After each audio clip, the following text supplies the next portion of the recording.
तो आजकल एक टॉपिक चल रहा है ज्योति मौर्य का, तो उस पे आपका क्या ओपिनियन है? एक्चुअली मेरा उस टॉपिक पे ये ओपिनियन है कि ना लोगों ने ना अपनी लाइफ को मूवी की स्क्रिप्ट बना के रख दिया है कि अगर आपको कोई बंदा सपोर्ट कर रहा है एंड आप उसी को धोखा दे रहे हो, so it's a very wrong thing. और अब इसमें भी ना कई लोग ऐसे रीजन ढूंढ लेंगे जिसमें वो लड़के को ब्लेम करेंगे। फेमिनिस्ट या फिर एज अ वुमेन ना आपकी एक रेपुटेशन है, आपकी एक इंटेग्रिटी है, उसको मेंटेन करके रखना एक वुमेन के ही हाथ में होता है।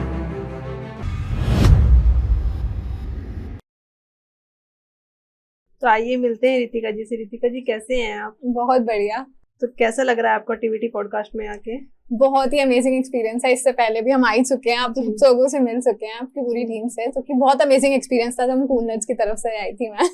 तो आजकल एक टॉपिक चल रहा है ज्योति मौर्य का, तो उस पे आपका क्या ओपिनियन है? एक्चुअली मेरा उस टॉपिक पे ये ओपिनियन है कि ना लोगों ने ना अपनी लाइफ को मूवी की स्क्रिप्ट बना के रख दिया है। आप लोगों को मतलब आपने देखी होगी कि राजकुमार राव की बेसिस सेम मूवी थी, बट वो तो इंस्पायर्ड ही अलग थी और यहाँ जो हो रहा है ना बिल्कुल अलग है। मतलब आई थिंक ये बहुत ही गलत सिचुएशन है कि अगर आपको कोई बंदा सपोर्ट कर रहा है एंड आप उसी को धोखा दे रहे हो, so it's a very wrong thing. और अब इसमें भी ना कई लोग ऐसे रीजन ढूंढ लेंगे जिसमें वो लड़के को ब्लेम करेंगे। मतलब कई लोग आपको मिलेंगे कि वो लड़के को गलत प्रूफ कर ही देंगे कि हाँ भाई इसमें भी ना इसी की कोई कमी होगी पक्का। लेकिन ये बहुत गलत चीज है। मतलब एक फेमिनिस्ट या फिर एज अ वुमेन ना आपकी एक रेपुटेशन है, आपकी एक इंटेग्रिटी है, उसको मेंटेन करके रखना एक वुमेन के ही हाथ में होता है। एंड ये जो भी केस हुआ है, आई डोंट थिंक कि वो वुमेन को एक बहुत ही अच्छी तरह से रिप्रेजेंट कर रहा है, वुमेन की एक इमेज को, एक जो आज की मॉडर्न वुमेन है। इतनी कई सारी लड़कियां हैं जो कहीं इतनी दूर दूर से माइग्रेट होके अपनी फैमिली से लड़के और पढ़ने आती हैं, पढ़ती हैं, आगे अपनी लाइफ में कुछ करना चाहती हैं, बट अगर ऐसे केसेस सामने आएंगे तो आई डोंट थिंक कि कोई भी ट्रस्ट कर पाएगा। एंड काफी ट्रस्ट इश्यूज आ भी रहे हैं इसकी वजह से। तो आई डोंट थिंक कि it's a good thing to do और it's like morally this is a very wrong thing जो भी ज्योति मौर्य ने किया है। तो लोगों के ना बहुत सारे ओपिनियन आ रहे हैं कि कुछ बोल रहे हैं कि ज्योति मौर्य बिल्कुल सही है, कुछ की नजरों में बहुत गलत है कि उसने बहुत गलत किया है। हाँ एक्चुअली पता है आजकल लोगों को क्या थॉट हो गया कि माई लाइफ माई चॉइसेस वाला, उसको ना कुछ ज्यादा ही सीरियसली ले लिया है। तो क्या हुआ है कि ना जो हमारी लाइक इंडियंस जो मतलब एक जो होता है ना इंडियंस का जो रेप्यू है वो उनके मॉरल्स की वजह से है। एंड उस चीज को भुला के ना लोग मॉडर्निटी की तरफ ज्यादा भाग रहे हैं बेसिकली, कि अपने मॉरल्स को छोड़ रहे हैं, अपनी वैल्यूज को भूलते जा रहे हैं कि क्या हो रहा है हमारे देश में, हमें कैसी चीजें फॉलो करनी है। बट हाँ अगर आपकी लाइफ है, आपकी चॉइस है, एक चीजों को करने का तरीका होता है। अगर आपको उनसे सेपरेट भी होना था so you should do it the right way. मतलब ऐसे जस्ट आप एक लेवल पर पहुंच गई तो ऐसे नहीं करना कि जिन लोगों ने आपको पीछे से इतना सपोर्ट करा आप उन्हीं को छोड़ दो, उन्हीं को भूल जाओ। This is a very wrong thing to do. बाकी लोगों के पर्सपेक्टिव तो 100 तरह के होते हैं, 100 तरह के लोग हैं, अलग पर्सपेक्टिव होंगे अलग अलग लोगों के। तो वही है कि आपको गलत भी दिखेगा सही भी दिखेगा, but according to me this is a very wrong thing to do. Family support का क्या ओपिनियन है आपके बारे में? एक्चुअली फैमिली सपोर्ट ना लाइक आज के टाइम में तो फिर भी बहुत ज्यादा एक मतलब मिल जाता है मैं ये कहूंगी। बट अगर हम पहले के टाइम से कंपेयर करें तो पहले की जैसे लाइक मेरी मम्मा भी है, वो बताती थी अपनी स्टोरीज, तो बताती थी कि फैमिली सपोर्ट बहुत कम होता था, चाहे वो एजुकेशन में हो, चाहे वो बाहर जॉब्स करने में हो, चाहे वो अपना पैशन फॉलो करने में हो, वो नहीं होता था, बहुत कम मिलता था। बट आज के टाइम में मिल रहा है और अगर आप उसका डिसएडवांटेज कर रहे हो तो वो चीज भी गलत है।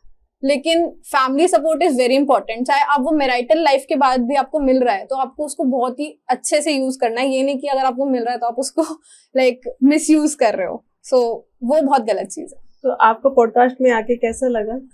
एक्चुअली मेरा हमेशा से ही टीवीटी में आके बहुत अच्छा एक्सपीरियंस रहा है। हमारे जो होस्ट थे पहले विशाल जी, वो तो बहुत ही अमेजिंग है।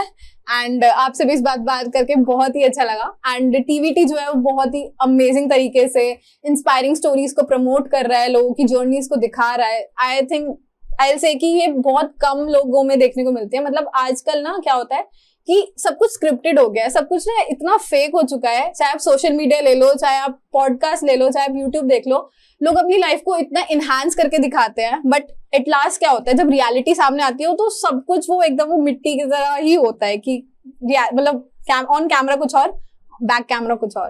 तो टीवीटी पॉडकास्ट बहुत ही अच्छे तरीके से लोगों की जर्नी को एकदम ट्रांसपेरेंट तरीके से दिखाता है। And I will say that's the best thing. तो मुझे नंदिनी जी ने बताया कि आप सबसे ज्यादा फूडी हो। हाँ ये बात सच है, नंदिनी ने बिल्कुल सच बोला।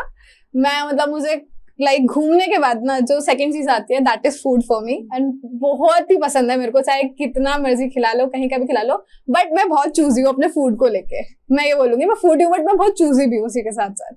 लेकिन मैं क्या करूं, मेरे आसपास के लोग इतना मुझे पैम्पर करके रखते हैं मतलब वो मेरे जितने भी फ्रेंड्स है लाइक वो मुझे खुद, जैसे नंदिनी हो गई एंड मेरे बाकी फ्रेंड है, मुझे खुद आके खिलाते हैं, बना बना के इनफैक्ट, कि ये आज तुझे क्या खाना है बता। जब भी हम मिल रहे होते हैं हमारा ये होता है कि आज क्या बनाना है घर पे बताओ, फिर मस्त हमारी होम पार्टी चलती है। तो अब उसमें भी अगर मैं फूडी नहीं बन पाऊँ तो फिर क्या फायदा तो एज अ व्लॉगर ने मैं आपको मतलब एक किस्सा बताती हूँ हमारी लाइफ कैसे वर्क करती है। बेसिकली अभी हम बहुत स्टार्टिंग स्टेज में है ना, तो लाइक अर्न भी करना होता है साथ के साथ, बट घूमे बिना मन नहीं मानता तो मेन चीज ये है कि लाइक हमारी लाइफ स्टार्ट होती है, कभी कभी क्या होता था सुबह 8-11 बजे मेरी जॉब शुरू होती है, 8 बजे खत्म होती है, 11 से 8 जॉब करी, बीच में ही कभी प्लान बन गया कि अच्छा ठीक है मन कर रहा है बाहर जाने का, चलो चलते हैं। तो कॉल लगाई नंदिनी को एंड मेरे एक और फ्रेंड है मैं, कॉल लगाई, हाँ ठीक है क्या सीन है चलो चल रहे हैं। हम 8 बजे ऑफिस खत्म करा, हम 12 बजे घर से पैकिंग करके निकल रहे हैं ट्रिप के लिए सीधा, और हम कहीं आसपास नहीं जाते, लाइक हम दिल्ली में बहुत कम घूमते हैं, एंड सीधा इधर हरिद्वार, ऋषिकेश या फिर उससे आगे।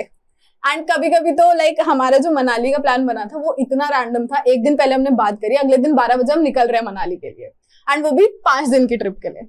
उससे भी इंटरेस्टिंग था हमारा स्पीति का ट्रिप, उसके लिए हमने, Spiti is like a very big thing, जो भी लोग पूरा लाइक एक्सपीडिशन करते हैं, हम इस बार एक्सपीडिशन पे ही गए थे, एंड यू वोंट बिलीव कि हमारा जो एक्सपीडिशन की ट्रिप थी वो बनी थी 2 दिन पहले, 2 दिन पहले, एंड 2 दिन में हमने पैकिंग करी है, सामान खरीदा। एक्सपीडिशन के लिए ना बहुत कुछ लेना पड़ता है, बिकॉज आप बिल्कुल रॉ तरीके से जा रहे हो, एक बहुत ही रॉ प्लेस पे, Spiti is a very raw place, तो उसके लिए इतनी प्रिपरेशन करनी है, एंड हमारी कोई प्लानिंग नहीं है, हमारी कोई आइटिनरी नहीं है, कुछ नहीं है, एंड हम निकल गए सीधा। तो इस तरह की हमारी पूरी जर्नी होती है कि जब मन करता है, जैसे मन करता है, प्लान बना और निकल जाओ। तो रितिका जी आपका फेवरेट मंदिर कौन सा है? मंदिर में आई से कि मेरा फेवरेट दिल्ली में जो मंदिर है, it's actually my peace place which is ISKCON temple. I don't know, मुझे वहां जाके एक अलग ही लेवल का पीस मिलता है, एक जो वहाँ की वाइब है, जो वहाँ का ऑरा है, वो बहुत ही डिफरेंट है। और उसके बाद या उसके साथ साथ में बात करूँ तो व्हिच इज केदारनाथ किसकी ड्रीम प्लेस नहीं है, एंड मैं वहां जा चुकी हूँ, तो मैं अपने आप को बहुत लकी मानती हूँ कि मैं वहां पे जा चुकी हूँ एंड वहां के दर्शन कर चुकी हूँ। एंड आई विल से कि जिस तरीके से मैंने केदारनाथ को विटनेस करा है, अब कोई नहीं कर सकता। क्यों? क्योंकि वहां पे इतनी भीड़ हो गई, अब ना वहां पे एक ट्रेंड बन गया केदारनाथ, बेसिकली वहां पे धार्मिक वैल्यू खत्म हो गई, अब एक ट्रेंड बन चुका है, जो कि बहुत गलत चीज है। बट आई से कि अगर आप लोगों को कभी चांस मिल रहा है ना केदारनाथ जाने का, तो आप उसको मिस बिल्कुल मत करना, because it's no less than a heaven. आपका फेवरेट सिंगर? मेरा फेवरेट सिंगर है अरिजीत सिंह, मोहित चौहान। तो रितिका जी आपकी सबसे लंबी यात्रा कौन सी रही है अभी तक? मेरी सबसे लंबी यात्रा रही थी अभी लास्ट मंथ में गई थी स्पीति एक्सपीडिशन पे, जो था पूरे 10 दिन का। एंड वहां पे मैं विदाउट प्लानिंग, बिना नॉलेज के, स्पीति के लोग, आप मानोगे नहीं, एक महीने पहले प्लानिंग करते हैं अगर वो लोग स्पीति जा रहे होते हैं, और हम लोग एक्सपीडिशन पे गए थे और बिना प्लानिंग के गए थे। तो वो मेरी सबसे लंबी ट्रिप थी, सबसे हेक्टिक ट्रिप थी, सबसे एडवेंचरस ट्रिप थी, एंड आई विल से कि हाँ, one of the best places I have ever experience in my life. क्योंकि आप स्पीति जाओगे ना, वो एक अलग ही लैंडस्केप है, मतलब आउट ऑफ द वर्ल्ड, आपको लगेगा ही नहीं आप इंडिया में हो, वो इतना डिफरेंट है।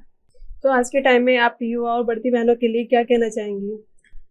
आजकल के यूथ के लिए और जो मेरी तरह लाइक ग्रोइंग वुमेन है, उनके लिए मैं यही बोलना चाहूंगी कि आप ना अपने आप को वैल्यू करना स्टार्ट करो। सबसे पहले आप ये सोचना कम करो कि आप किसी से कम हो, एंड अगर आप ऐसा सोचते भी हो और आप एक स्टेज पे पहुंच भी जाते हो ना, तो आप एक इंडिपेंडेंट, अगर अपने आप को स्टैंड कर रहे हो, तो आप ये मत करो कि आप जिसने आप लोगों को सपोर्ट किया, आप उनकी वैल्यू करना खत्म कर दो। ये चीज बहुत गलत है। जिन्होंने भी आपको अपनी जर्नी में सपोर्ट करा, आप उनको हमेशा अपने साथ रखो, उन लोगों को वैल्यू करो, उनको हमेशा थैंकफुल रहो। जैसे लाइक मी, मतलब मैं अपनी फैमिली को लेके, अपने फ्रेंड्स को लेके, मतलब मैं आपको बताती हूँ कि मेरी जो जर्नी थी लाइक स्टार्टिंग से, वो बहुत ही डिफरेंट थी। मैं आज जैसी हूँ, मैं 10 साल पहले वैसे बिल्कुल भी नहीं थी। मैं बहुत इंट्रोवर्ट थी, मैं बहुत शांत थी। मैं लिटरली लोगों से आगे जाके बात करने में भी हेजिटेट करती थी। एक तो लाइक बचपन में मैंने बॉडी शेमिंग बहुत ज्यादा फेस करी है। लाइक मैं बहुत मोटी हुआ करती थी, अभी जितनी मैं उससे भी डबल हुआ करती थी।